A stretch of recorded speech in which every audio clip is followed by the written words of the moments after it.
বিশ্বাস করেন ভাই, আজকেরা বাংলাদেশ আর হংকং এর আমি কিন্তু ম্যাচটা দেখছি এবং কি হংকং কিন্তু ব্যাট করা একেবারেই শেষ।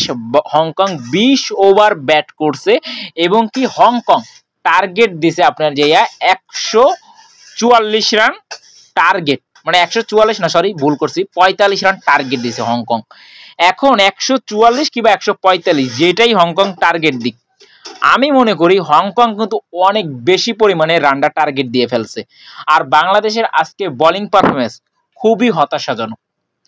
তাসকিন আহমেদের বোলিং আমার কাছে, আপনাদের কাছে ভালো লাগলেও আমার কাছে কিন্তু ভালোই লাগে নাই, কারণ অতিরিক্ত রান দিয়ে ফেলছে। শুধুমাত্র মোস্তাফিজুর রহমানের বোলিংটা অনেক বেশি ভালো লাগছে। এখন হংকং এর মতন যদি দলের সাথে এই অবস্থা হয় বাংলাদেশের, যেখানে হংকংকে বাংলাদেশ অল উইকেটই করতে পারলো না, ঠিক আছে, হংকং এর মতন একটা দল, একটা ছোট্ট একটা দল, সেই দলটারে বাংলাদেশ অল উইকেট করতে পারে নাই।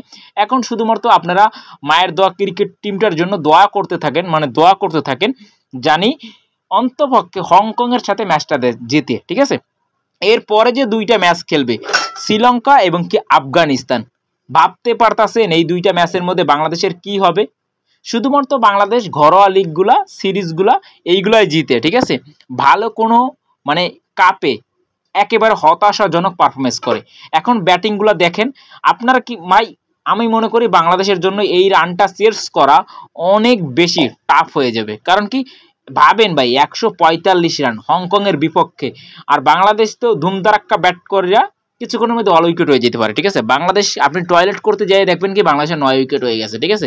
এখন শুধুমাত্র দোয়া করা ছাড়া আর কিছু করার উপায় নাই।